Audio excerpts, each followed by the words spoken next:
Hey, Eric Smith here with the latest installment of F. Paul Wilson's Secret History of the World read through series, or whatever the hell I'm calling it this week.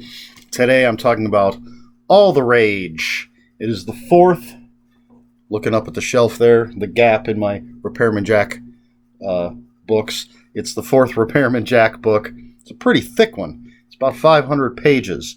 And let's see. Oh, you know what? I'm going to leave this timeline stuff until after I do a review of All the Rage. So what we have here is a new drug on the street that gives you a sense of euphoria, makes you feel like a king of the world, but also brings out, well, your rage. And after some bunch of middle-aged preppy dudes go on a rampage and attack Jack's girlfriend Gia and her daughter Vicky, Jack gets involved, wants to know what the hell's going on with this stuff, or why these dudes were acting the way they were. Meanwhile, a doctor, Nadja Redzminski, something like that, hires Jack because she feels that her boss is being is somehow involved with a Serbian crime lord, and she doesn't feel her boss is involved by choice, so she wants Jack to look into that. And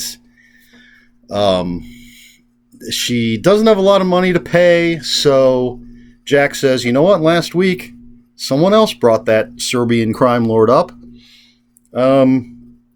Maybe if I take that job that he wanted me to do, I can fold it into your job and we can work out some sort of compensation deal. You know, that guy can foot most of the bill. I'll give you a little discount. So he starts looking into this Serbian crime lord, and things are all coming to a head and crossing over and mixing up and just all sorts of crazy Repairman Jack adventure ensues. All right, I think I covered the salient points without giving anything away. So, right off the bat, I thought at first this was, 500 pages I thought was going to be a lot for a Repairman Jack book. Because again, to me they seem, I don't know if it's a bias on my part, but it just feels like Repairman Jack should be these quick, almost pulpy adventure books, which they are pulpy, I think, and there's lots of action and stuff.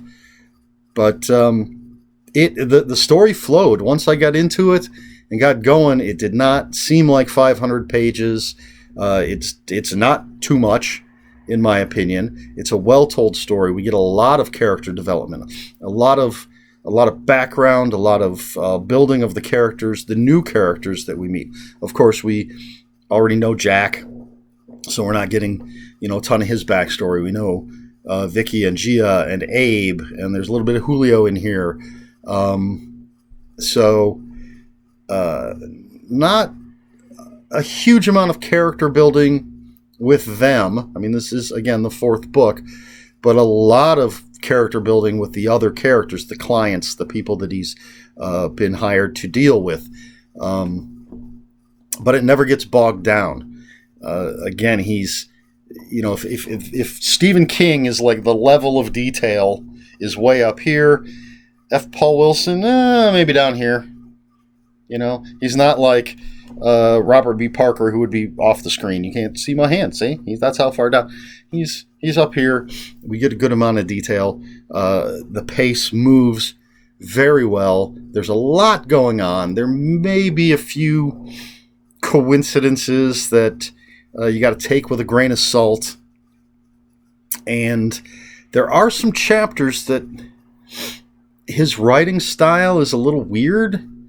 And I thought, in one chapter, I felt there was a reason for it. I'm not going to say what it was, but there's a reason I was, okay, he's changed the style, like sentence structure and things because of these circumstances. But then later it continued, and it wasn't always just in certain chapters, but it did continue in a few places, and I don't think it wasn't the same circumstances as that one where I thought maybe that's why he's doing it. So that was a little weird. It was kind of would pull me out for a second as I had to adjust to this. What I felt anyway was just a change in the style of the writing. But that's not necessarily a negative thing. That little pullback is, that's a minus, but it's a tiny one. It's almost just a dot, because overall, as with all the rest, it's just well written, great characters, lots of action, and it ties into other things, ties into the other books, and I will get into that a little bit more in just a moment when I start talking about the whole secret history of the world thing. So I'll get to that in just a moment. But first I will say I gave this 4 out of 5 stars on Goodreads. After reading this, when I finished this the other day, I went to Goodreads to give it a rating, and this is one that I have read before, and I think it's the first one that I actually had rated already on Goodreads, so it already had a 4 out of 5 on it. And this is the last one that I have read before. So all the rest of the Repairman Jack novels, everything else, hit that lamp. Everything else that's going to be in this Secret History of the World series is going to be stuff that I have never read before. So it's going to be new to me, which is exciting. Now let's get into the Secret History of the World and how this ties in. So possibly getting a little spoilery here. You can skip this part if you want. Now I'll pull up this and look at our little timeline that's in the back of this. Now, All the Rage takes place in May of... I'm going to say that again because my computer just made a notification noise and you may have missed what I said. All the Rage takes place in May of year 0 minus 2. So as always, that's 2 years before the end of the world as we know it. This is the 4th Repairman Jack book, as I've said many times now.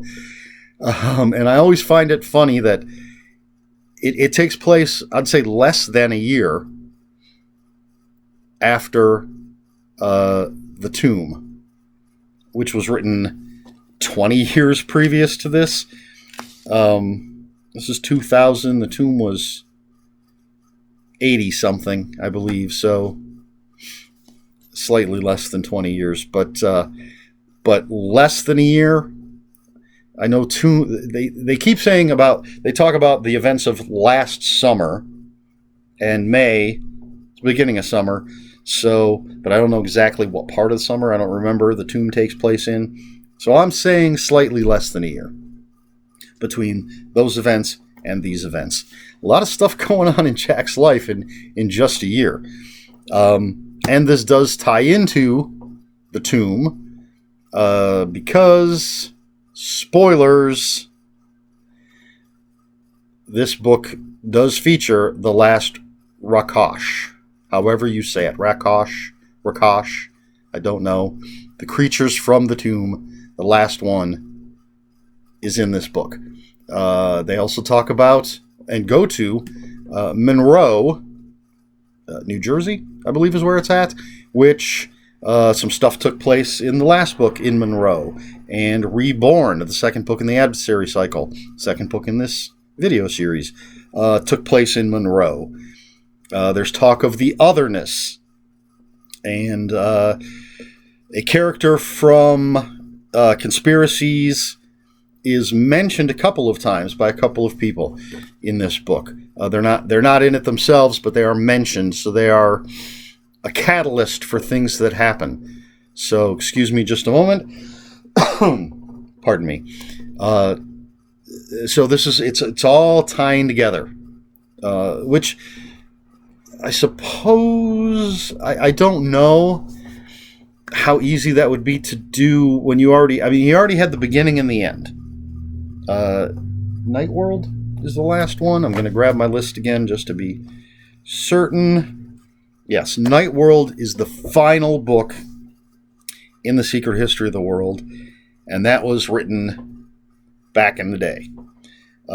So I don't know. I would think perhaps you already know what the ending is. You're just filling in the space because the Keep and the Tomb came out, and then some other things in Night World, and then all these Repairman Jacks are filling in. I don't know about some of the other books in the Adversary Cycle. So I don't know if it's easier to fill in when you already have the ending, or if it's easier if you're actually just writing it linearly. Linearly? You know what I'm saying. In a line. I don't know which would be easier. Maybe someday I'll get to talk with F. Paul Wilson and he can tell me. But I do like all the little details that is tying everything together. The otherness ties it all together. I was trying to think if there's anything specific to, aside from Monroe, I suppose. Trying to think if there's been anything specific so far in the Repairman Jack books that tie them directly to the Adversary Cycle books. And I think so far Conspiracies has been the one with the closest ties. But again, because of Monroe, there's more. I think there's more Monroe in Conspiracies than in this one. Is anything that I'm saying makes sense? But the otherness seems to be ramping things up, and again, it's all leading to Night World. There are, let me see, if this is book number 4, and I read 2 more, that's 6 so far, which means, for this series anyway, because I don't have everything, but there are 16 more? 15 or 16 more books that I'll be reading for this series, if I'm not mistaken. So we'll see how closely, again, everything is going to tie together. But I'm liking it. I'm really enjoying this read through. Of the 6 books I've done, only one, Reborn, has been one that I had not read before, but now we're getting it. All the rest are going to be new and fresh, and I'll come at it with fresh, childlike eyes. And I probably should have said this in the review, but having read this before, I did not remember anything about it. So as I was reading it, there were points where I'd be like, as I'm reading, I'm like, okay, I remember this. This is familiar to me. But at no point